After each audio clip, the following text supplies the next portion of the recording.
welcome back to day 10 of my Holidays in the Garden series.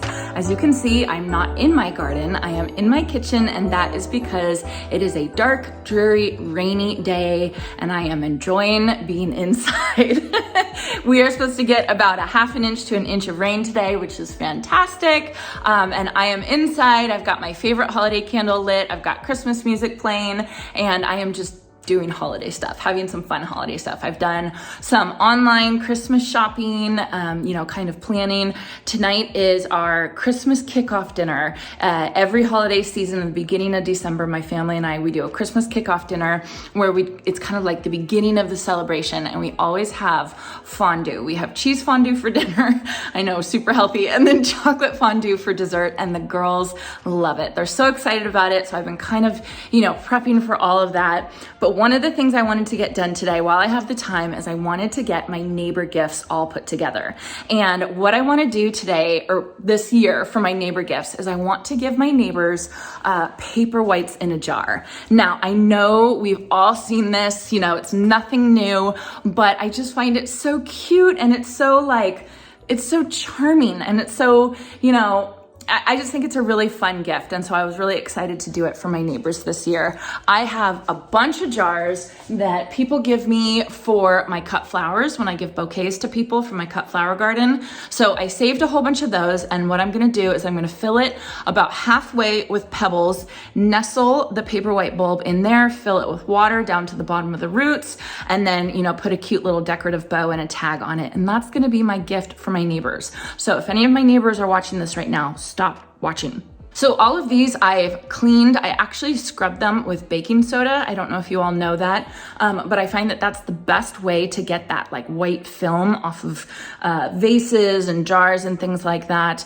If they've been sitting around for a while or used for a while, if you take a sponge and put baking soda on it and then scrub the inside of it, that's how you can get it looking nice and crystal clear. So I already did all of these. I was letting them dry. I have a couple of them sitting in the sink that still had some glue from the labels that I'm letting them soak. Hopefully I can get those off. But if I can't get that off, that's okay. I have plenty of other jars. And then let me show you the supplies I have for making the presents. Okay, so here are all my supplies. I apologize about the lighting. It is so dark outside, so I'm using my ring light, my artificial light, and hopefully you guys can see everything. So right here we have the bulbs. I got my bulbs, my Paperwhite bulbs from Eden Brothers. So first I found a whole bunch of these from Home Depot, and don't worry, I got them 50% off, so I didn't pay that. But I was worried because I was worried that they weren't going to be big enough. So I was reading that when you get Paperwhite bulbs, you want the bulbs to be as big as possible, at least 17 inches. Not inches, excuse me, that would be huge. 17 centimeters in diameter, which would be labeled as a size 17. These from Eden Brothers, these are a size 15/16, which means the circumference of the bulb is 15 to 16 centimeters big. So you can see the difference between the two. Is how much you're going to spend. And the bigger the bulb, the more the blooms, the more the stalks, just the better the bulb's going to be. So you really want to get the biggest bulb that you can find. These were the biggest that I could find at the time, and I feel like I could have even gone a little bit bigger, but that's fine. And then I figure I'm only giving one bulb per gift, basically, so I want to make it a good bulb.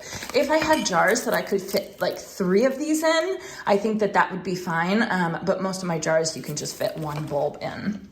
Okay, and then I have pebbles here. So these I just got from my local garden center or hardware store, Ace Hardware, my local Ace Hardware. And I'm just gonna put these in the bottom of the jars. And then I have twine I'm gonna wrap around for decoration. And then I got these cute labels. I got these from Target. And so I'm just gonna tie these to the twine, and then I'll just have the girls write on the back, from the Santos family, and then keep the water.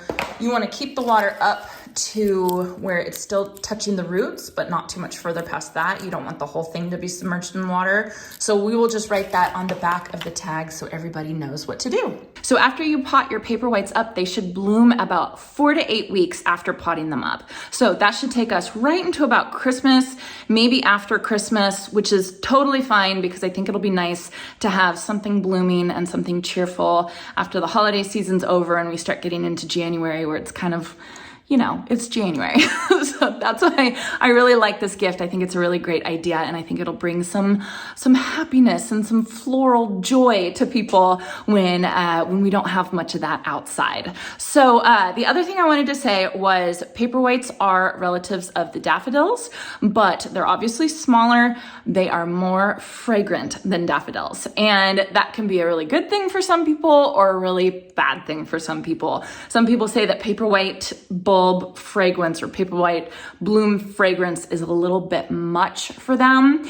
And apparently there's Paperwhites, there's different varieties. Some varieties have a very strong smell and some varieties have not a very strong smell. Turns out the Ziva variety, which I purchased from Eden Brothers, is one of the strongest smelling Paperwhites there are. And I didn't know that when I purchased these. So good to know that the Ziva is very strong smelling, apparently has a very musky smell.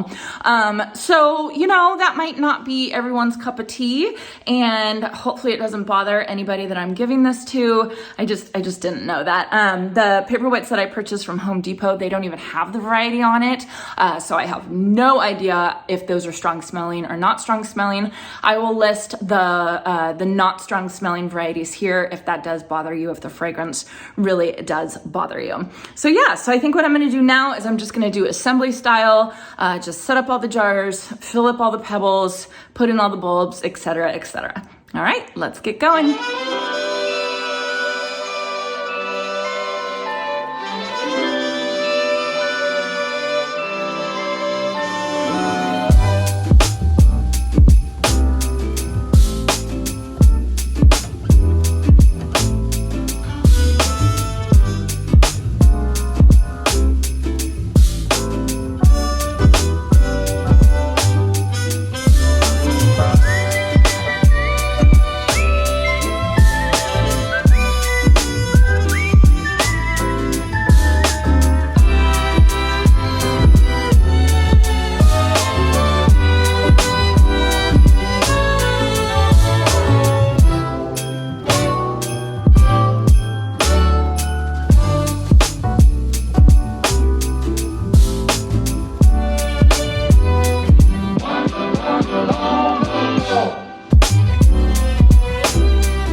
Okay, I am all done. They turned out so cute, you guys. I absolutely love them. This was an easy project. I don't want to say that because I don't want my neighbors and friends to hear it, but it was really easy. I am really excited about the white blooms that are going to come out with the white rocks and the white tag. I think it's going to be so, so pretty. And, you know, we all love getting cookies and we all love getting, you know, poinsettias and stuff like this, but this is so cute. Like, I just think that this is so cute. So I'm really excited about it. You can see all the ones that I have done here. I do have more bulbs, so I might even make a couple more of them. I only did one tag because I'm gonna wait until Sadie and Shay come home from school and let them sign all the tags because they love doing that, of course. And then it'll be, you know, kind of like a family thing, like we all did it together. So I hope you all enjoyed this. This was just another fun holidays in the garden, you know, kind of DIY type of thing. But I hope you enjoyed it, and I hope it brings you some inspiration and motivation to get things done around the house for Christmas. So I hope you guys have a chance to get into your garden today. I am obviously not going into my garden today, but that's all right. So thank you so much for joining me, and I will see you next week.